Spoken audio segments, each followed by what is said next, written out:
Sir, भारतातील जी इतर तीर्थक्षेत्र आहेत आणि कोल्हापूर ह्याचं काय वेगळेपण आहे? आणि जेव्हा आपण कोल्हापूर म्हणतो तर त्याचा आणि बाकीच्या तीर्थक्षेत्रांचा काय संबंध आहे?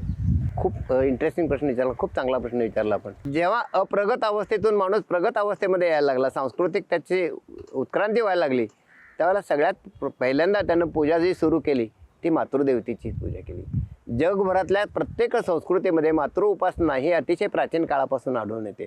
मग ती वेगवेगळ्या स्वरूपामध्ये केली जाते. काही ठिकाणी स्त्रीच्या देहाच्या रूपामध्ये केली जाते, काही ठिकाणी योनी रूपामध्ये केली जाते, काही ठिकाणी मूर्तीमध्ये केली जाते, काही ठिकाणी केवळ तत्व म्हणून केली जाते. पण मानवी संस्कृतीमध्ये सर्वात प्रथम पूजनीय स्थान जे होतं ते मातृपूजेला होतं.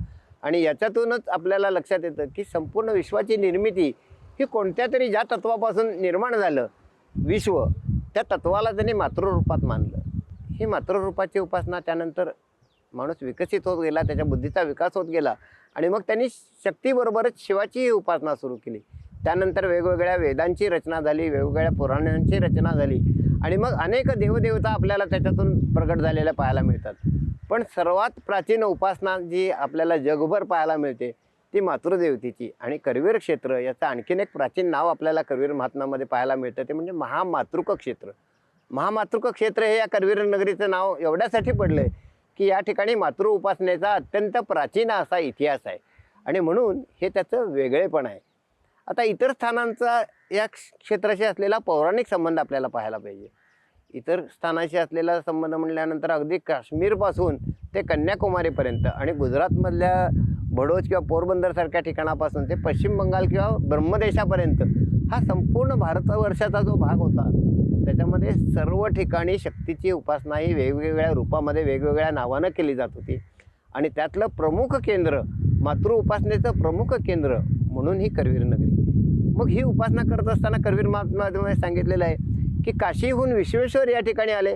आपण ज्या ठिकाणी बसलो या ठिकाणी ब्रह्मदेवाने यज्ञ केला. करवीर निवासिनी आदिशक्ती जगदंबा या ठिकाणी वास्तव्य करते म्हटल्यानंतर ब्रह्मांडातल्या सर्व देवदेवतांनी या ठिकाणी आगमन केलं आणि मग या ठिकाणी सर्वांच्या साक्षीनं या ठिकाणी एक यज्ञ निर्माण झाला आणि या ठिकाणाला तीर्थक्षेत्राचं महत्त्व प्राप्त झालं. अनेक ऋषीमुनींची कोल्हापूर नगरीला जलाशयाची नगरी ही पण एक ओळख आहे.